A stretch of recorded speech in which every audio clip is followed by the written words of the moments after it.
बिस्मिल्लाहिर्रहमानिर्रहीम। अस्सलाम वालेकुम डियर स्टूडेंट्स, हमने स्टार्ट किया है पैथोफिजियोलॉजी 2 का जो तकरीबन टोटल कोर्स जो है ना वो 6 चैप्टर पे मुश्तमिल है। उसमें 5 चैप्टर हमने पढ़ चुके हैं। 5 चैप्टर का जो लास्ट पार्ट है वो हम बहुत जल्द अपलोड करेंगे और आज हम चैप्टर नंबर 6 स्टार्ट करने वाले हैं, जो कि हमारे साथ लास्ट नंबर चैप्टर है जिसका नाम है आई एंड ईयर। तो इस वीडियो लेक्चर में जितनी भी आइज़ के डिसऑर्डर हैं जो कि हमसे हो सके कि जितने भी डिसऑर्डर, तो वो हम कंप्लीट करेंगे और आप लोगों के साथ शेयर करेंगे। स्टूडेंट्स, जो आई होती है, आई हमारे साथ एक सेंसिटिव आर्गन है, ठीक है। ये हमारे साथ क्या कर देती है, जो मतलब चीज़ों को देखना, ठीक है। ये जो सेंसरी आर्गन्स होते हैं उसमें से एक आर्गन आई भी है और आई जो है ना उसके ज़रिए से हम चीज़ों को देखते हैं। तो चीज़ जो आई होती है उसकी नॉर्मल एनाटॉमी एंड फिजियोलॉजी के बारे में पहले हम पढ़ेंगे, फिर पैथोफिजियोलॉजी के बारे में पढ़ेंगे और फिर उसके बाद जो डिजीज़ेस है उसके बारे में पढ़ेंगे और इसकी जो काजेज़, उसकी जो साइन एंड सिम्टम, उसकी जितनी भी कॉम्प्लिकेशन है उसको कंप्लीट करेंगे। तो आइए स्टार्ट लेते हैं। स्टार्ट लेने से पहले आप लोगों से एक छोटा सा रिक्वेस्ट है, अगर आप लोग हमारे चैनल लेक्चर्स बाय नायब में नए हैं तो हमारे चैनल लेक्चर्स बाय नायब को सब्सक्राइब करें, कमेंट करें and press the bell icon ताकि नेक्स्ट वीडियो का नोटिफिकेशन आप लोग को बहुत जल्द मिल सके। वीडियो को लाइक करें और अपने फ्रेंड्स के साथ भी शेयर करें। स्टूडेंट्स, लिखा गया है कि आई जो है ना ये हमारे साथ एक सेंसरी ऑर्गन होती है, ठीक है। और इस शक्ल की जो भी डायग्राम आप लोग को अपने पेज में दिखाई दे तो उसको हम क्या कहते हैं, आई कहते हैं। नॉर्मल एनाटॉमी एंड फिजियोलॉजी क्या है, तो नॉर्मल एनाटॉमी की तरफ अगर हम लोग देख लें तो ये हमारे साथ आई है। आई में अगर ये जो हमारे साथ ये जो स्ट्रक्चर दिया गया है, दिस वन, तो ये हमारे साथ आई है, ठीक है। इस आई में ये जो ब्लैक वन चीज़ है ये आप लोग देख सकते हैं, ये मैंने जो डॉट लगाया, ठीक है, इसको हम प्यूपल कहते हैं, ठीक है।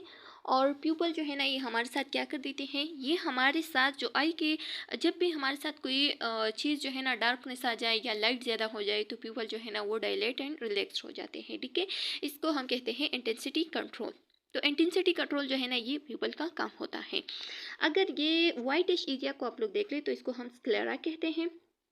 स्क्लेरा जो है ना ये हमारे साथ ये आईलेट के ज़रिए से प्रोटेक्ट हो गई है, ठीक है। और ये बिल्कुल वाइट होती है, ठीक है, वाइटिश एरिया होती है आई के।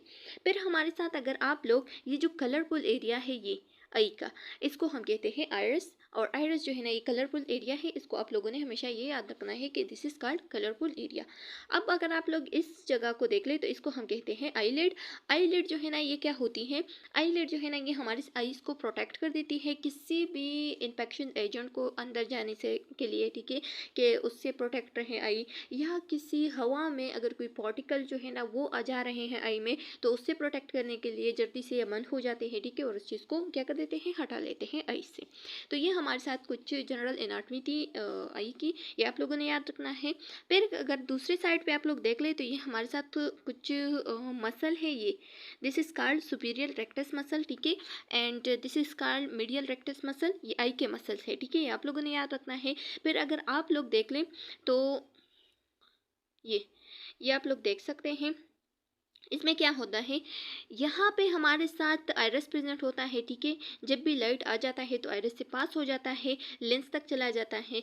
लेंस क्या कर देती है, लेंस से पहले हमारे साथ एक लेयर होती है जिसको हम कहते हैं कॉर्निया। ये कॉर्निया पहले हमारे साथ लाइट जो है ना वो आयरस और कॉर्निया से पास हो जाती है, लेंस तक चले जाते हैं। लेंस इस लाइट को पास करके जो लाइट सेंसिटिव जगह है जिसको हम रेटिना कहते हैं, ठीक है, रेटिना तक लाइट आ जाती है। लाइट जो है ना वो सेंसिटिविटी देती है, सॉरी, रेटिना जो है ना वो सेंसिटिविटी देती है किस चीज़ को, लाइट को, ठीक है। ये सारी एरिया जो है ना ये आप लोग देख सकते हैं, यहाँ तक ये रेटिना प्रेजेंट होती है, ठीक है।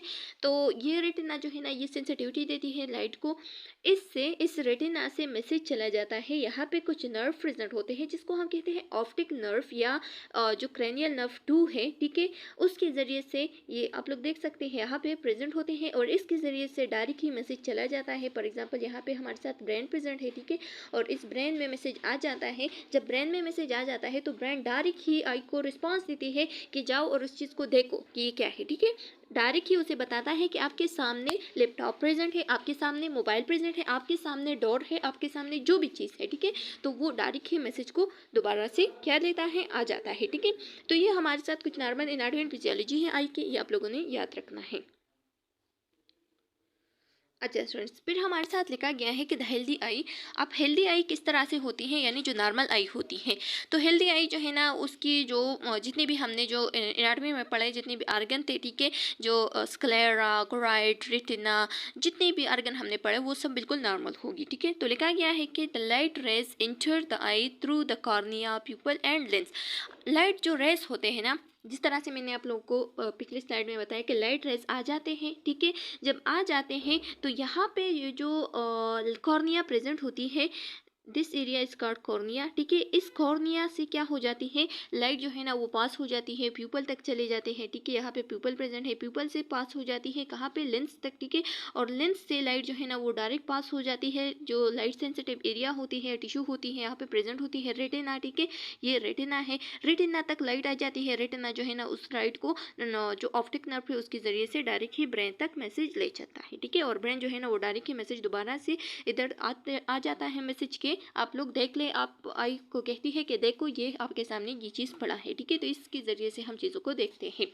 तो लिखा गया है कि क्या होता है कि these light rays are focused directly onto the retina। बताया गया है कि ये जो लाइट रेस होती हैं, जितनी भी लाइट रेस हमारे साथ कॉर्निया, प्यूपल एंड लेंस से पास हो जाती है, तो ये लाइट रेस जो है ना ये डायरेक्ट ही फोकस कर देती है रेटिना पे, ठीक है। रेटिना जो कि हमारे साथ सेंसिटिव लाइट सेंसिटिव टिश्यूज होते हैं, ठीक है, जो कि बैक साइड ऑफ द आई पे प्रेजेंट होते हैं। ये रेटिना जो है ना उस लाइट टिश्यू को इम्पल्सिस में कन्वर्ट कर देते हैं, और वो इम्पल्सिस जो हमारे साथ क्रेनियल नर्व 2 है, जो कि जिसको हम ऑप्टिक नर्व कहते हैं, उसके ज़रिए से ब्रेन तक चले जाते हैं, और ब्रेन जो है ना उस चीज़ को रिकॉग्नाइज कर देते हैं एक इमेज के शक्ल में, और उसको बता देती है कि ये इमेज जो है ना ये सामने आपके पास जो चीज़ पड़ा है, चाहे वो लैपटॉप हो चाहे जो भी हो, मेरे सामने लैपटॉप पड़ा है, इस वजह से मैं आप लोगों को बार बार लैपटॉप का एग्जाम्पल दे रही हूँ, ठीक है। तो जो लैपटॉप प्रेजेंट है, तो वो मेरी ब्रेन अब मुझे कहती है कि ये लैपटॉप है, ठीक है, इसको लैपटॉप कहती है, और इसको किस तरह से अपने यूज़ करना है वगैरह सब हमें दिखाई देता है, ठीक है।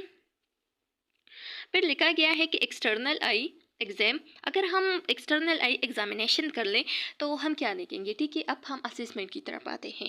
तो हम एक्सटर्नल आई एग्जामिनेशन करते हैं तो ऐसा होता है कि जब भी हम एक्सटर्नल आई की एग्जामिनेशन करते हैं फिजिकली, ठीक है, फिजिकली सामने से, मतलब जो बाहर आई की एग्जामिनेशन होती है, तो उसमें फर्स्ट ऑफ ऑल हम नोट करते हैं साइमेट्री। साइमेट्री किस चीज़ को कहते हैं, यानी दोनों आइज़ को देखते हैं। अल्लाह ताला ने दोनों आइज़ को सेम बनाए हैं, ठीक है, दोनों आइज़ को देखते हैं। कहीं ऐसा ना हो कि एक जो है ना वो बड़ी है दूसरा छोटी हो गई है, ठीक है। तो अगर ऐसा है कि साइमेट्री में चेंजेस है तो उसको हम कहते हैं एसाइमेट्रिकल, यानी जो शेप है वो ठीक नहीं है दोनों आई का, ठीक है। एक साइड पे आई जो है ना वो बड़ी है, दूसरी साइड पे छोटी है, ठीक है। तो इस तरीके से हम साइमेट्री को मालूम करते हैं। फिर दूसरा हमारे साथ आते हैं डिस्चार्ज। डिस्चार्ज जो है ना ये हमारे साथ या तो पस का डिस्चार्ज होना या फ्लूइड का डिस्चार्ज होना। अगर कोई दाना वगैरह है आई में, ठीक है, लेजन वगैरह निकल आया है, तो उससे डिस्चार्ज भी हो सकती है, फ्लूइड डिस्चार्ज भी हो सकते हैं। या जो नॉर्मल आई के जो टीयर्स होती है, ठीक है, इसकी डिस्चार्ज अगर बार बार हो रही है तो इसका मतलब ये है कि यहाँ पे जो नाली होती है, जो नोज़ और जो नॉस्ट्रल और जो आई है, उन दोनों के बीच में जो नाली होती है वो बंद हो गई है, ठीक है, उसमें कोई ब्लॉकेज आ गए हैं, इस वजह से डिस्चार्ज हो रही है टीयर से बार बार आई से, ठीक है। तो इस डिस्चार्ज को हम नोटिस करेंगे। इसके बाद हम नोट करेंगे आईलेट को। आईलेट हमारे साथ वो आर्गन होते हैं आई का, जो कि किसी भी जो फॉरेन ऑब्जेक्ट होता है उससे प्रोटेक्ट करती है आई को, ठीक है, जैसे कि बैक्टीरिया, वायरस, कोई भी पार्टिकल, जैसे कि हमारे आई में जो चीज़ चला जाता है ना, तो ये हमारी आईलेट जो है ना वो अपनी सही से ब्लिंक नहीं करती, यानी ये जल्दी से जो इसका चबकना होता है वो जल्दी से नहीं होता, तो इस वजह से जो पलक है वो सही से चबक नहीं जाती, तो इस वजह से हमारे आई में कुछ चले जाते हैं, ठीक है। तो हम क्या कर देते हैं, हम लाइट को ले लेते हैं, ठीक है, एक तेज शुआऊ वाला लाइट ले लेते हैं, और उसके ज़रिए से आई की जो ब्लिंकिंग वाला एबिलिटी है उसको चेक कर देते हैं, ठीक है, कि ये अपने जो फलक है वो चपक रहे हैं कि नहीं, ठीक है। फिर पोजीशन को देखेंगे कि आई का जितना भी ये जो अर्गन है, जैसे कि ये जो प्यूपल, जो हमारे साथ स्क्लेरा, जो कंजक्टाइवा वगैरह है, ये हम देखते हैं कि ये अपनी जगह पे है कि नहीं, पोजीशन ठीक है कि नहीं, या कोई स्वेलिंग वगैरह तो नहीं हो रहे हैं, ठीक है। इसके बाद हम स्क्लेरा को देखते हैं। स्क्लेरा जो कि हमारे साथ वाइट एरिया होती है, नॉर्मल जो एरिया होती है स्क्लेरा वो बिल्कुल वाइट होती है। अगर ये स्क्लेरा रेड या येलो बन गई है तो इसका मतलब ये है कि इसमें कोई इन्फेक्शन इन्फ्लेमेशन हो गई है, ठीक है, या कोई पस वगैरह जमा हो गई, इस वजह से ये रेड या येलो हो गई है। फिर हम देखते हैं कॉर्निया को। कॉर्निया जो है ना, इसको इसकी जो ओपेसिटी होती है और जो स्क्रैच है उसको हम असिस्ट करते हैं। ज़्यादातर ऐसा हो जाता है कि जो कॉर्निया होती है उसमें क्या आ जाता है, ओपेसिटी मतलब कि धुंधलापन आ जाती है, ठीक है, चीज़ें पर सही से दिखाई नहीं देती, धुंधलापन आ जाती है, क्लाउडी सी बन जाती है, या उसमें कोई स्क्रैच आ जाता है जिसकी वजह से, जैसे कि स्क्रैच आप लोग जानते हैं ना कि स्क्रैच आ जाता है, तो उस स्क्रैच की वजह से हमारे साथ फिर चीज़ें सही से दिखाई नहीं देती, ठीक है, तो ये हम देखते हैं। एंड कंजक्टिवा जो है ना, ये हमारे साथ नॉर्मली पिंक होती है, ठीक है। अगर हमारे साथ कंजक्टिवाइटिस हो गई है तो ये क्या हो जाती है, इसको फिर हम रेड आई कहते हैं। आप लोगों ने मैंने आप लोगों के साथ शेयर भी किया था, एक चैप्टर है जो हमारे साथ ENT है, ठीक है, eye ear and nose and throat, जो कि हमारे साथ HN2 में मौजूद है, वहाँ पे आप लोग देख सकते हैं कंजक्टिवाइटिस, ठीक है, आई के जितनी भी जो इन्फ्लेमेशन ऑफ द आई वाला चैप्टर है ना उसमें मौजूद है। अच्छा स्टूडेंट्स, अब आते हैं understanding the concept of visual impairment. तो विजुअल एम्पायरमेंट अगर हो रही है तो उसकी कुछ कंसेप्ट है, उसको हम क्लियर करेंगे। अगर हमारे साथ MCQs पॉइंट ऑफ व्यू से आ गया कि refer to anatomical changes in the visual organ caused by disease of the eye is called dash, तो फिर आप लोगों के साथ दिया गया होगा कि visual disorder, visual impairment, visual disability, visual handicap. तो आप लोगों ने फिर इसमें कंफ्यूज नहीं होना है, तो आइए इस कंसेप्ट को क्लियर करते हैं। तो लिखा गया है कि क्या होता है कि जब हमारे साथ विजुअली यानी आई के जो चीज़ों को देखता है, यानी जो नज़र होता है, उसमें अगर कोई एम्पेयरमेंट, कोई डिसेबिलिटी, कोई प्रॉब्लम आ जाए, तो तब हम किस तरह से इसको कंसेप्ट क्लियर करेंगे, किस तरह से अंडरस्टैंड करेंगे कि ये हमारे साथ विजुअल डिसऑर्डर है, विजुअल एम्पेयरमेंट है, विजुअल डिसेबिलिटी है या विजुअल हैंडीकैप है। तो अगर कोई कह दे कि आपको विजुअल डिसऑर्डर है, तो तब क्या होता है, रिफर्स टू एनाटॉमिकल चेंजेस, आपके आई के जो स्ट्रक्चर है उसमें चेंजेस आ गए हैं, ठीक है, इस वजह से वो कहते हैं कि विजुअल डिसऑर्डर हो गई है। यानी जो विजुअल ऑर्गन है, जो आई है, उसमें एनाटॉमिकली चेंजेस आए हैं जो कि एबनॉर्मल होती है, ठीक है, तो उसको हम कहते हैं विजुअल डिसऑर्डर। विजुअल एम्पायरमेंट हम कब रिफर करते हैं, जब हमारे साथ आई का जो फंक्शन होता है, जो देखने का फंक्शन होता है, वो जो है ना उसमें प्रॉब्लम आ गई है, अब हम चीज़ों को सही से देखते नहीं है, ठीक है, उसका जो फंक्शन आई का एक सिंपल फंक्शन है देखना, ठीक है, तो अगर हमारे साथ किसी चीज़ को हम सही से देख नहीं सकते, ठीक है, तो उस दौरान हम क्या कहते हैं कि विजुअल एम्पेयरमेंट हो गई है। अब विजुअल डिसेबिलिटी क्या होती है, तो refers to vision related changes in the skill and abilities of in individual, एक इंडिविजुअल है और उसको किसी चीज़ की सही से चीज़ें जो है ना वो दिखाई तो देते हैं, लेकिन वो क्या नहीं करते, यानी जो कलर्स होते हैं उसमें चेंजेस नहीं कर सकते कि ठीक है कि ये कौन सा कलर है, ठीक है, यानी ये भी हमारे साथ विजुअल एम्पेयरमेंट और विजुअल डिसेबिलिटी जो है ना ये तकरीबन सेम आते हैं, क्योंकि वो भी जो फंक्शन है आई का वो उसमें लॉस आ जाती है और ये भी विजुअल चेंजेस होती है, विजन रिलेटेड चेंजेस आ जाते हैं, ठीक है, तो इसमें भी यही जो स्किल एंड एबिलिटीज़ होती है वो उसमें चेंजेस आ जाती है कि सही चीज़ों को सही से देखते नहीं है, ठीक है, सही से चेंजेस नहीं कर सकते कि ये क्या चीज़ है मेरे सामने, क्या चीज़ पड़ गया है, ठीक है, और क्योंकि उसका नज़र जो है ना वो बिल्कुल ब्लर हो जाता है, ठीक है। And it describe the level of performance, ये हमारे साथ लेवल ऑफ परफॉर्मेंस एक पर्सन की जो फंक्शनल विजन होती है, जो मतलब विजन का फंक्शन होता है, जो आई का फंक्शन होता है, उसको डिस्क्राइब करता है कि ये कितना चीज़ों को सही से देख सकता है कि नहीं। अब विजुअल हैंडीकैप क्या होता है, तो विजुअल हैंडीकैप जो है ना ये हम अगर हमारे साथ एक पर्सन है, ठीक है, और उसका विजुअल एबिलिटी इतनी लॉस हो गई है कि वो अब वो डिपेंडेंट बन गया है कि किसी दूसरे इंसान पे, कि वो उसका हाथ पकड़ लेता है और उसको आने जाने तक या किसी भी चीज़ को पकड़ने तक या किसी भी काम करने के लिए वो उसको दूसरे इंसान की ज़रूरत हो, तो तब हम कहते हैं कि विजुअल हैंडीकैप हो गई है, क्योंकि अब वो खुद जो है ना किसी भी काम का लायक नहीं रह गया है, ठीक है, वो दूसरों पे डिपेंडेंट बन गया है।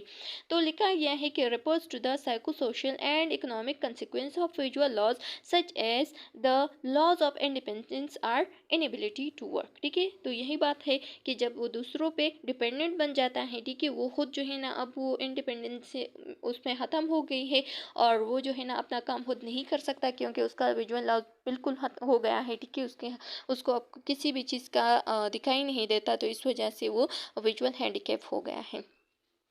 तो स्टूडेंट्स, अगर आप लोगों को अब एमसीक्यूज में आ जाए कि visual disorder, visual impairment, visual disability and visual handicap में क्या डिफरेंस है, तो आप लोगों ने फिर आसानी से समझना है।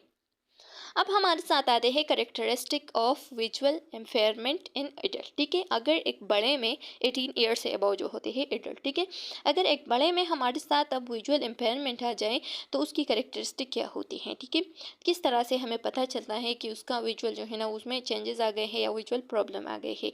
तो एक तो ये कि वो जो पेरिप्रिस होती है, पेरिप्रिस किस चीज़ को कहते हैं, जो साइड विजन होती है, ठीक है, यानी जो 4 साइड पे विजन होती है, ऊपर नीचे साइड, एक साइड दूसरी साइड, राइट लेफ्ट, ठीक है। तो ये हमारे साथ क्या हो जाती है, इस साइड पे, यानी जो साइड बाई साइड चीज़ें पड़े होती हैं उसको देखने में अब डिफ़िकल्टी होंगी, ठीक है। जब हम एक पैराग्राफ को पढ़ते हैं ना, सामने हमारे साथ एक पैराग्राफ होता है, तो उस पैराग्राफ में क्या होता है, हमारे जो फोकस होता है वो सारे पैराग्राफ पे होता है, ठीक है। ऐसा नहीं है कि एक लाइन पे होता है। अगर पेरिफेरल विजन लॉस हो गया तो फिर हमारा जो विजन होगा, हमारा जो फोकस होगा वो सिर्फ एक ही लाइन पे होगा, वो सारे पैराग्राफ पे नहीं होगा। क्यों? क्योंकि साइड बाई साइड जो विजन है वो लॉस हो गया है, ठीक है, उसमें ब्लडनेस या डिफिकल्टी इन सीइंग आ गई है, तो इस वजह से अब हमें सारा पैराग्राफ दिखाई नहीं देगा, बल्कि एक जो लाइन है वो दिखाई देगा। Blurred vision win looking at things, ठीक है, और विजन जो है ना वो ब्लर्ड हो जाती है जब भी विजुअल इम्पेयरमेंट आ जाती है, ठीक है। तो हमें इस तरह से पता चलता है कि उसका जो चीज़ें देखना है वो ब्लर्ड हो गई है, सही से चीज़ें दिखाई नहीं देती, तब हो जाती है और अपने लिए कोई ऐनक वगैरह बना लेती है, ठीक है। फिर उसके बाद आता है कि विजुअल डिस्टॉर्शन हो जाती है। विजुअल डिस्टॉर्शन का मतलब है कि चीज़ें इरेगुलर सी दिखाई देती है, ठीक है।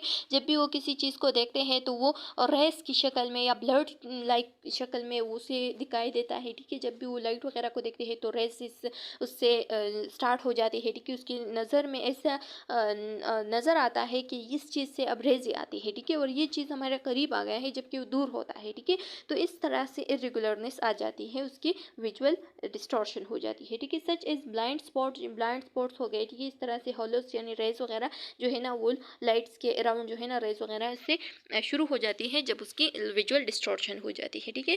Trouble adjusting to dark room, जब भी वो डार्क रूम में चला जाता है, बाहर रोशनी में बैठा हुआ होता है, ठीक है, और जब भी वो डायरेक्ट ही उस रोशनी से उठकर अंदर चले जाते हैं जबकि अंदर जो है ना रूम में कोई लाइट वगैरह नहीं है, डार्कनेस है, ठीक है, तो वो किसी भी चीज़ को नहीं देखता। ये नॉर्मल भी होता है, ठीक है स्टूडेंट्स। ये जो विजुअल जो डार्क रूम में एडजस्टमेंट है ये नॉर्मल भी होता है। कभी कभार ऐसा होता है कि जब हम रोशनी में बैठे होते हैं ना और अंदर डार्क रूम में चले जाते हैं, ज़्यादातर जब जो सूरज रोशनी होती है उसके नीचे जब कोई बैठा होता है और वो अंदर चला जाता है तो जब भी वो रूम को देखता है तो उसे कुछ भी दिखाई नहीं देता, ठीक है। लेकिन ये कुछ सेकंड्स के लिए होते हैं, जबकि अगर किसी बंदे का विजुअल इम्पेयरमेंट आ जाए तो उस दौरान ये जो है ना ये ज़्यादा टाइम के लिए होता है, बल्कि बहुत ज़्यादा टाइम के लिए होता है। वो जब तक हमारे रूम में लाइट नहीं होता तब तक वो किसी भी चीज़ को नहीं देख सकता, ठीक है। ट्रबल एडजस्टमेंट होता है, बहुत प्रॉब्लम होता है डार्क रूम में एडजस्ट होने के लिए। Difficulty with focus on close and distant object, जो क्लोज एंड डिस्टेंट, क्लोज यानी करीब और जो डिस्टेंट यानी दूर के ऑब्जेक्ट्स होते हैं उस पर फोकस करना बहुत डिफिकल्ट उसके लिए हो जाता है, ठीक है। कभी कभार ऐसा होता है कि जो करीब की नज़र है वो खराब हो जाता है, तो कभी ऐसा होता है कि जो दूर की नज़र है वो खराब हो जाती है, ठीक है। तो इसमें डिफिकल्टी हो जाती है। एंड डबल विजन, कभी कभार ऐसा होता है कि चीज़ें उसे डबल डबल दिखाई देता है। ड्राई आई हो जाती है, आई की जो ड्राइनेस है ये भी बहुत डिफिकल्टी होती है क्योंकि आई जो है ना वो हमेशा नम सी होती है, ठीक है। इसमें एक जो टीयरिंग होती है ना ये हमेशा होती है, नम नम आई होती है। अगर ये ड्राई हो गई तो ये भी हमारे साथ एक प्रॉब्लम होती है, इचिंग होती है, ठीक है। और इसके साथ साथ बर्निंग का क्या मतलब है, ये नहीं जो आई है वो जलने की मतलब उसे ऐसा फील होता है कि मेरे आई जो है ना वो जल रही है, ठीक है। तो इस वजह से वो अपने हाथों के ज़रिए से बार बार उसको टच कर रही है और एक वक्त ऐसा आता है कि उसकी आई जो है ना उसमें इन्फ्लेमेशन खास हो जाती है, ठीक है। तो ये भी उसकी एक करेक्टरिस्टिक है जब भी विजुअल इम्पेयरमेंट हो जाती है एक एडल्ट में। अच्छा बच्चों, सॉरी, अच्छा, तो फिर क्या होता है कि common type of visual impairment, अब जो करेक्टरिस्टिक हमने बताए ना, जिस पे विजुअल इम्पेयरमेंट जो एडल्ट में होती थी, तो उसमें ये करेक्टरिस्टिक प्रेजेंट होती हैं। अब कुछ कॉमन टाइप्स यहाँ पे बताए हैं कि क्या विजुअल इम्पेयरमेंट हो सकती है, क्या विजुअल प्रॉब्लम आ सकती है, ठीक है। तो उसमें एक है कि सेंट्रल विजन लॉस, ठीक है। सेंट्रल विजन लॉस क्या होता है, जो मेन उसके करीब जो बिल्कुल मतलब हमारा फोकस जिस चीज़ पे होता है, ठीक है, वो उसकी जो सामने वाला चीज़ होता है उसकी क्या हो जाती है, उसकी विजन जो है ना वो लॉस हो जाती है, ठीक है। यानी सामने जो हम चीज़ को देखते हैं ना, जिसका हमारा सेंटर होता है, ठीक है, वो जो है ना उसकी विजन लॉस हो जाती है, तो उसको हम कहते हैं कि बिल्कुल सेंट्रल वाला जो विजन है वो लॉस हो गया है। अगर साइड बाय साइड चीज़ों को हम नहीं देख सकते तो उसको फिर हम कहते हैं कि पेरिफेरल विजन लॉस हो गया है, ठीक है। तो लिखा गया है कि this make it difficult to read, recognise passage and distinguish most detail in the distance, ठीक है। फिर क्या होता है, लिखा गया है कि this make it difficult to read, ये जो जब भी हमारे साथ सेंट्रल विजन लॉस हो जाती है तो फिर बंदे को सही से चीज़ों को रीड करना जो है ना वो बहुत डिफिकल्ट हो जाती है, ठीक है। इसके साथ साथ जो पैसेज होते हैं, उसकी घर वालों की जो पैसेज होती है उसको रिकॉग्नाइज करना बहुत मुश्किल हो जाता है, ठीक है। घर वालों को छोड़ो, बाहर की तो बिल्कुल भी फिर रिकॉग्नाइज नहीं कर सकते क्योंकि कभी देखा ही नहीं होता है, ठीक है। And distinguish most detail in the distance, ठीक है। और जब भी हमारे साथ डिस्टेंस में कोई चीज़ आ जाती है तो उसको बहुत मतलब बहुत प्रॉब्लम होता है कि उसको क्या करे, उसमें डिफरेंस कर सके, ठीक है, कि ये चीज़ है, ये चीज़ है, ठीक है। तो बहुत प्रॉब्लम्स हो जाती है सेंट्रल विजन लॉस हो जब भी हो जाए, ठीक है। इसके साथ साथ मोबिलिटी में प्रॉब्लम नहीं होती, और ये क्यों नहीं होती, क्योंकि उसका जो पेरिफेरल विजन है वो लॉस नहीं हो गया है, ठीक है। तो जब भी वो मूव होता है एक जगह से दूसरी जगह तक चला जाता है तो वो साइड बाय साइड से चीज़ों को देखता है, तो इस वजह से उसको इतना प्रॉब्लम नहीं होता, ठीक है, वो मूव कर सकता है। फिर हमारे साथ आता है कि loss of peripheral vision loss, जब भी हमारे साथ पेरिफेरल विजन यानी साइड बाय साइड विजन जो है, जो कि ऊपर नीचे इस साइड लेफ्ट राइट साइड पे चीज़ों को देखना, ये जब लॉस हो जाए तो तब क्या होती है कि loss of peripheral vision is typified by typified by an inability to distinguish anything to one side or both side, ठीक है। क्या होता है कि जब हमारे साथ पेरिफेरल विजन लॉस होती है तो ये जो है ना, ये हमारे साथ जब भी हम साइड बाय साइड कुछ चीज़ों को देखते हैं, ठीक है, या बोथ साइड पे या वन साइड पे, ठीक है, ये जब भी चीज़ों को डिस्टिंग्विश करना है, चीज़ों को रिकॉग्नाइज करना, उसमें मुश्किल आ जाती है, उसमें उसकी इनेबिलिटी हो जाती है, उसकी एबिलिटी लॉस हो जाती है, तो तब हम कहते हैं कि पेरिफेरल विजन लॉस हो गई है, ठीक है। और एनीथिंग डायरेक्टली अबव और एंड और बिलो आई लेवल, ठीक है, या आई के अबव या आई के नीचे जितनी भी चीज़ें हमें दिखाई देता है ना, उसमें बहुत डिफिकल्टी आ जाती है, तो तब हम कहते हैं कि लॉस ऑफ पेरिफेरल विजन हो गई है, या साइड बाय साइड विजन जो है ना वो लॉस हो गई है। Central vision remain however making it possible to see directly ahead, ठीक है। डायरेक्टली अहेड सामने जो भी चीज़ पड़ा होता है, अगर सेंट्रल विजन लॉस नहीं हो गया है और सेंट्रल विजन रिमेन है, तो तब हम डायरेक्ट ही चीज़ों को देखते हैं, ठीक है। जो अहेड जो बिल्कुल फ्रंट पे चीज़ें होते हैं उसको हम देख सकते हैं, लेकिन साइड बाय साइड जो है ना उसको हम नहीं देख सकते, और मोबिलिटी भी बहुत मुश्किल हो जाती है इस दौरान, ठीक है। एंड इफ सीवियर, अगर सीवियर हो गया तो फिर हमारे साथ जो रीडिंग होती है उसमें बहुत प्रॉब्लम होती है, फिर हम स्पीड रीडिंग नहीं कर सकते, क्योंकि मैंने आप लोगों को पहले भी एग्जांपल दे दिया कि जब हमारे साथ पेरिफेरल विजन ठीक हो तो उस पेरिफेरल विजन के ज़रिए से हम पूरे पैराग्राफ को देखते हैं और हम जल्दी से स्पीड रीडिंग कर सकते हैं, ठीक है। हमारे जहन में पूरा जो पैराग्राफ होता है वो आ जाता है और उसको हम जल्दी से रीड कर सकते हैं। लेकिन अगर सेंट्रल विजन हो और पेरिफेरल विजन खराब हो तो तब हम चीज़ों को सही से जल्दी से रीड नहीं कर सकते, तो इस वजह से हमारे साथ जो पेरिफेरल जो स्पीड रीडिंग है वो क्या हो जाती है, उसमें प्रॉब्लम आ जाती है, ठीक है। और इस वजह से इसको फिर हम क्या रेफर करते हैं, टनल विजन भी कहते हैं, क्योंकि हमारे साथ सिर्फ जो फ्रंट वाला चीज़ है वो दिखाई देता है, जबकि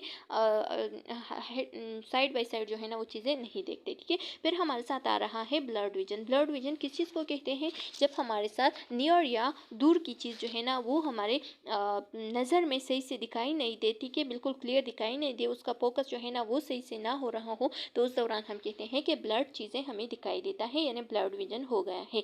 तो लिखा गया है कि ब्लड विजन काज बोथ नियर भी हो सकता है और फार भी हो सकता है, ठीक है। To appear to be out of focus, जब हमारा फोकस सही से नहीं हो रहा हो, और ये क्यों नहीं होता, क्योंकि रेटिना में कोई ना कोई प्रॉब्लम आ गया है इस वजह से, ठीक है। जैसे कि रेटिनल डिटैचमेंट का मैंने आप लोगों के साथ एक लेक्चर शेयर किया है, आई का बहुत सारे प्रॉब्लम जो कि मैंने आप लोगों के साथ ऑलरेडी शेयर किया है, वो भी आप लोग देख सकते हैं, HN2 में मौजूद है, जो हमारे चैनल के प्लेलिस्ट में एक प्लेलिस्ट है HN2, ठीक है, adult health nursing 2। Even with the best conventional spectator spectacles correction, spectacled किस चीज़ को कहते हैं, जो हमारे साथ ग्लासेस होते हैं, ठीक है। तो स्पेक्टिकल के ज़रिए से इसकी करेक्शन पॉसिबल हो सकती है, ठीक है। जैसे कि अगर हम वर्ल्ड वाइड में देख ले, तो वर्ल्ड वाइड अगर स्टेटिस्टिक को हम देख ले, तो 14 मिलियन पीपल जो है ना वो सिर्फ यूएस में, यूनाइटेड स्टेट में इम्पेयर हो गए हैं। आई की प्रॉब्लम उन लोगों को हो गई है, ठीक है। और उन लोगों को आई की प्रॉब्लम बहुत ज़्यादा होती है। उन लोगों की जो हेयर वगैरह होती है वो भी वाइट वाइट से होती है, ठीक है। तो ये जितनी भी वाइट हेयर होती है, ये जो हमारे साथ जेनेटिकली प्रॉब्लम होती है, तो इसको ज़्यादातर आई की प्रॉब्लम भी होती है, विजन की प्रॉब्लम भी होती है। तो 14 मिलियन में 11 मिलियन ऐसे लोग हैं जो कि ग्लासेस के ज़रिए से उसकी आईज़ जो है ना, उसकी जो विजन है वो करेक्ट हो गई है, ठीक है, और हो भी सकती है। और अभी भी कर रहे हैं उस पर, मतलब काम जारी है कि उसकी आई जो प्रॉब्लम है वो जल्दी से सॉल्व हो जाए। लेकिन 3 मिलियन ऐसे लोग हैं उसकी आई की जो प्रॉब्लम है वो ग्लासेस के ज़रिए से भी ठीक नहीं हो गए हैं, ठीक है। तो ये जो ग्लासेस होते हैं इसके ज़रिए से आई की प्रॉब्लम करेक्ट हो सकती है, ठीक है। अब बहुत ज़्यादा लोगों की हो गई है यूएस में, तो हमारी भी हो सकती है। लिखा गया है कि नाइट ब्लाइंडनेस होगी। नाइट ब्लाइंडनेस का क्या मतलब है, यानी जो डार्कनेस होती है, जब भी हम डार्कनेस को लाती हो तो नॉर्मल इंसान को भी चीज़ें नहीं दिखाई देती। आप लोग अब कन्फ्यूज़ हो गए होंगे कि यानी जब डार्कनेस होती है तो हमें भी कोई चीज़ें दिखाई नहीं देती। लेकिन इसमें क्या होता है, इसमें जो मून लाइट है उसकी भी मतलब मूनलाइट के ज़रिए से हमें तो चीज़ें दिखाई देता है ना, जो नॉर्मल इंसान होता है, ठीक है, जिसको जो नाइट ब्लाइंडनेस नहीं होती, ठीक है। तो उस दौरान मून की लाइट से हम चीज़ों को देखते हैं, लेकिन ये लोग जो है ना ये मून के ज़रिए से भी चीज़ों को नहीं देख सकते, ठीक है। तो इसको हम कहते हैं नाइट ब्लाइंडनेस, ठीक है।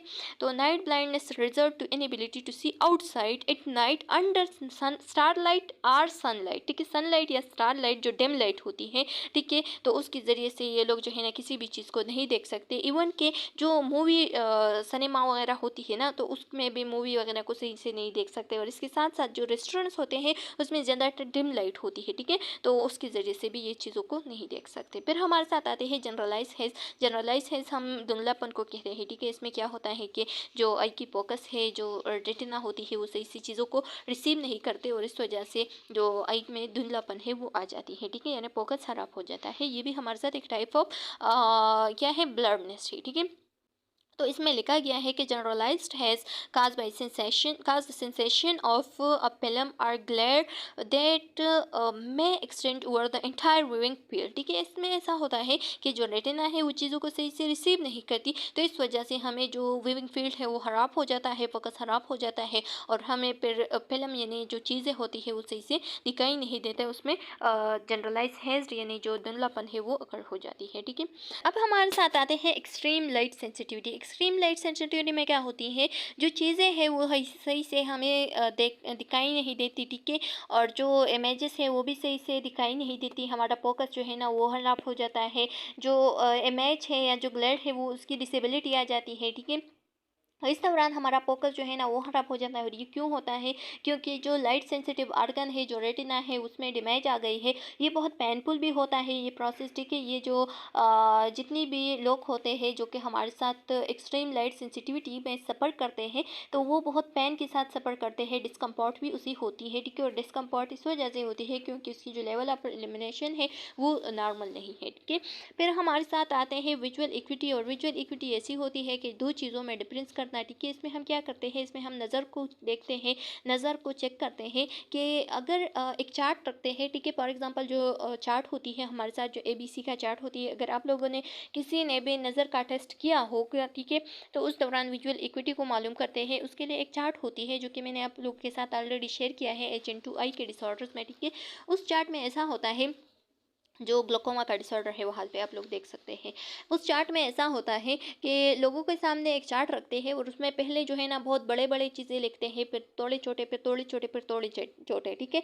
और जो नॉर्मल हमारी आई की जो इक्विटी होती है उसके मकदार में भी चीज़ों को लिखते हैं, ठीक है। ABC को नॉर्मल लिखते हैं, ठीक है। ऐसी चीज़ को लिखते हैं जो कि उसको समझ आ जाए इजीली। तो फिर पूछते हैं उस पेशेंट से कि ये क्या लिखा है, ठीक है, ये क्या लिखा है। WO लिखते हैं, E लिखते हैं, इस तरह से ABC लिखते हैं और फिर कहते हैं कि ये क्या लिखा है, ये क्या लिखे, ये क्या अगर उसका जो नॉर्मल विजुअल इक्विटी का जो लेवल है अगर वो नहीं दिखाई देता है, तो इसका मतलब ये है कि पेशेंट के साथ विजुअल इक्विटी जो है ना वो ख़राब हो गई है, उसका विजुअल इक्विटी टेस्ट जो है ना वो क्या आ गया, उसमें प्रॉब्लम आ गया है, ठीक है। तो इसी तरह से हम उससे उसका एक टेस्ट करते हैं। तो लिखा गया है कि visual acuity corresponds to the eye ability to understand the shape and detail of object. ठीक है, shape and detail of object जो है ना उसके बारे में हम पेशेंट का जो एबिलिटी होती है उसको मालूम करते हैं, यानी दो चीज़ें उसके सामने रखते हैं और उससे पूछते हैं कि ये किस शेप का है, ये किस शेप का है, इसका कलर किस तरह से, इसका कलर किस तरह से है। तो इसकी एबिलिटी को हम मालूम करते हैं। फिर इसमें लिखा गया है कि and is just one factor of vision alongside colour vision and depth perception. ठीक है, और इसका जो कलर विजन है, जो डेप्थ परसेप्शन है, इस सब के बारे में पूछते हैं। फिर लिखा गया है कि विजुअल इक्विटी टेस्ट जो है ना ये हमारे साथ एक काइंड ऑफ एग्जामिनेशन होती है। ठीक है, काइंड ऑफ एग्जाम होती है आई का, कि इसमें क्या करते हैं that discern how well in individual can see the detail of letter जो है ना उसके ज़रिए से हम ये एग्ज़ाम लेते हैं, जैसे कि मैंने आप लोगों के साथ एग्जाम्पल दिया। ठीक है, या किसी ऑब्जेक्ट के ज़रिए से भी ले सकते हैं। इसके साथ साथ पर लिखा गया है कि from a given distance and they are typically conduct by nurses. ठीक है, और ये जो है ना ये हमारे साथ ये टेस्ट या नर्सिस करती है या अप टू मेट्रिस्ट करती है या अप्थल्मोलॉजिस्ट कर देते हैं ये टेस्ट। ठीक है, जो आइज़ के स्पेशलिस्ट होते हैं, आर टेक्नीशियंस भी ये टेस्ट परफॉर्म कर देते हैं। फिर लिखा गया है कि individual would be given this test if they have experiencing visual problem are just to be check in। ठीक है, अगर किसी का एक्सपीरियंस है विजुअल प्रॉब्लम में तो उसका एक्सपीरियंस अगर हो गया है तो वो खुद भी ये टेस्ट परफॉर्म कर सकता है। ये एक्चुअली ऐसा होता है स्टूडेंट्स के अच्छा, मैं आप लोगों को एक चार्ट ड्रॉ करती हूँ। इसमें ऐसा होता है कि फॉर एग्ज़ाम्पल यहाँ पे लिखा हुआ है डब्ल्यू, इसमें इससे थोड़ा छोटा। ठीक है, इस तरह से फिर एक और छोटा, फिर थोड़ा और छोटा। ठीक है, और फिर उस बंदे से पूछता है कि ये क्या लिखा है, फिर वही डब्ल्यू नीचे भी लिखा है लेकिन थोड़ा छोटा है, तो फिर उसके बारे में पूछता है, फिर इसी तरह से इसके बारे में, और फिर सबसे जो छोटा होता है उसके बारे में। तो अगर उसका विजन जो है ना वो यहाँ तक दिखाई देता है और यहाँ तक नहीं देता, तो इसका मतलब ये है कि ये तो नॉर्मल है, क्योंकि मुझे दिखाई देता है तो इसका मतलब ये है कि ये नॉर्मल है। ठीक है, तो ये जो है ना अगर ये दिखाई नहीं देता तो इसका मतलब ये है कि उसका विजुअल इक्विटी जो है ना वो थोड़ी कमज़ोर हो गई है। फ्रेंड्स, फिर स्टैटिस्टिक का बताया गया है। तो जैसे कि मैंने आप लोगों को ऑलरेडी ये स्लाइड बताया कि जो 14 मिलियन पीपल है, ठीक है, यूएस में, उसका विजुअल इम्पेयरमेंट हो गई है। उसमें जो 11 मिलियन पीपल है उसका विजुअल इम्पेयरमेंट जो है ना वो करेक्ट हो सकती है ग्लासेस के ज़रिए से या किसी लेंसेज के ज़रिए से, लेकिन जो 3 मिलियन पीपल है उसका विजुअल इम्पेयरमेंट जो है ना वो करेक्ट नहीं हो सकती किसी भी लेंसेज या ग्लासेस के ज़रिए से। ये आप लोग देख सकते हैं काजेज ऑफ विजुअल इम्पेयरमेंट है। ठीक है, कितना प्यारा बच्चा है और उसको आई की प्रॉब्लम आ गई है, उसको सही से चीज़ें दिखाई नहीं देते तो ग्लासेस जो है ना वो पहनाए गए हैं। अच्छा स्टूडेंट्स, फिर काजेज़ की तरफ आते हैं। तो काजेज़ में क्या काज हो सकती है विजन लॉस की या विजुअल इम्पेयरमेंट की। तो फर्स्ट ऑफ ऑल हमारे साथ एज होती है, जब जितनी भी बूढ़े लोग होते हैं ना तो उसकी जो मिक्यूलर होती है, जो मिक्यूल होती है जिसके ज़रिए से हम चीज़ों को देखते हैं, ठीक है, उसमें क्या आ जाती है, उसमें डिजेनरेशन आ जाती है, वो ख़राब हो जाती है। उसकी वजह से हमें फिर चीज़ें सही से दिखाई नहीं देती। ठीक है, कैटरैक्ट एक डिजीज़ है जो कि मैंने आप लोग के साथ ऑलरेडी शेयर किया है कि क्लाउडेड लेंसेज बन जाता है। ठीक है, क्लाउडनेस आ जाती है आई में, तो इस वजह से हमें चीज़ें फिर सही से दिखाई नहीं देती। ठीक है, तो ये एक प्रॉब्लम है, इसकी वजह से चीज़ें जो है ना वो सही से दिखाई नहीं देती, तो इस वजह से भी काज हो सकती है विजुअल इम्पेयरमेंट की। इसके साथ साथ अनकरेक्टेड एरर ऑफ रिफ्रैक्शन, जो रिफ्रैक्शन है अगर उसमें कोई अनकरेक्टनेस आ जाती है, ठीक है, और उसकी वजह से हमें चीज़ें जो है ना वो सही से रिफ्रैक्ट नहीं होती, तो इस वजह से भी हमें जो लाइट रिफ्लेक्शन है वो नहीं हो रही है, तो इस वजह से भी काज हो सकती है, विजुअल इम्पेयरमेंट हो सकती है। या डायबिटीज़ में क्या होती है, जो रेटिना होती है उसमें रेटिनोपैथी आ जाती है, यानी रेटिना की डिसऑर्डर आ जाती है। ठीक है, और रेटिना डिटैचमेंट भी हो सकती है इस वजह से भी, या जो रेटिना में जो ब्लड वेजल्स पाए जाते हैं जिसकी वजह से जो मैसेज है वो जो ऑप्टिक नर्व है उसके ज़रिए से ब्रेन तक चले जाती है, तो अगर उसकी कोई डैमेज आ जाती है, ठीक है, तो इस वजह से भी ये हमारे साथ काज हो सकती है। इसके साथ साथ, और ये ज़्यादातर डायबिटीज़ में होती है, ठीक है, इसके साथ साथ अगर आई इंजरी हो जाए तो इसकी वजह से भी विजुअल इम्पेयरमेंट हो सकती है। ठीक है, और इनहेरिटेड कंडीशन में जो रेटिनाइटिस यानी इन्फ्लेमेशन ऑफ द रेटिना अगर हो जाए तो इस वजह से भी हमें चीज़ें फिर दिखाई नहीं देती। ठीक है, और ब्लाइंडनेस का हो सकती है। अच्छा, जो जर्मन मीज़ल्स होते हैं जिसको हम खसरा कहते हैं, ठीक है? अगर किसी मदर में ड्यूरिंग प्रेगनेंसी ये इन्फेक्शन आ जाए, ठीक है? ये जो खसरा होती है, जो मीज़ल्स होती है, ये आ जाए, तो उसके पेटस फीटस को यानी उसके बच्चे को जो कि प्रेगनेंसी के दौरान उसके पेट में है, ठीक है? तो उसको ये जो आई की इम्पेयरमेंट है, ये हो सकती है, ठीक है? एक बैक्टीरिया है हमारे साथ जिसको हम क्लैमिडिया बैक्टीरिया कहती है, ठीक है? क्लैमिडिया ट्रिकोमेटस। क्लैमिडिया ट्रिकोमेटस जो है ना, इसकी वजह से एक इन्फेक्शन खास हो जाती है जिसको हम ट्रोकोमा कहते हैं, ठीक है? और ये हमारे साथ कंटीजियस माइक्रो ऑर्गेनिज्म की वजह से खास होती है जिसका ये नाम दिया गया है। तो ये इसकी वजह से भी विजुअल इम्पेयरमेंट हो सकती है। इसके साथ साथ अगर ग्लूकोमा हो जाए, जो कि हम पढ़ेंगे नेक्स्ट वीडियो लेक्चर में इंशाल्लाह, ठीक है? तो उसकी वजह से भी हमारे साथ जो आई की जो प्रेशर होती हैं, जो उसके वहाँ पे जो क्या होती है, जो IOP यानी इंट्रा ऑकुलर प्रेशर होती है, वो हाई हो जाती है, ठीक है? तो इसकी वजह से भी हमारे साथ जो विजुअल इम्पेयरमेंट है वो कास हो जाती है। और जो लास्ट वन है वो है वायरल इन्फेक्शन। अगर किसी को वायरल इन्फेक्शन जैसे को साइटोमेगेलो वायरस हो गया, ठीक है? इसके साथ साथ एड्स हो गया, ऑटो इम्यून डिफिशियंसी हो गई, ठीक है? तो इसकी वजह से जो विजुअल इम्पेयरमेंट है वो कास हो सकती है। तो चलो स्टूडेंट्स, उम्मीद है कि आप लोग को ये लेक्चर समझ में आ गया होगा। इसके बाद हम ग्लोकोमा को स्टडी करेंगे, ठीक है? अगर इसमें कोई भी प्रॉब्लम, कोई भी क्वेश्चन, कोई भी कॉम्प्लिकेशन है तो आप लोग कमेंट सेक्शन में पूछ सकते हैं। बहुत जल्द आप लोग को आंसर मिल जाएगा। नेक्स्ट वीडियो में मिलते हैं। हमारे चैनल को सब्सक्राइब करें, वीडियो को लाइक करें, कमेंट करें and press the bell icon ताकि नेक्स्ट वीडियो का नोटिफिकेशन आप लोग को बहुत जल्द मिल सके। नेक्स्ट वीडियो में मिलते हैं, तब तक के लिए अल्लाह हाफिज़।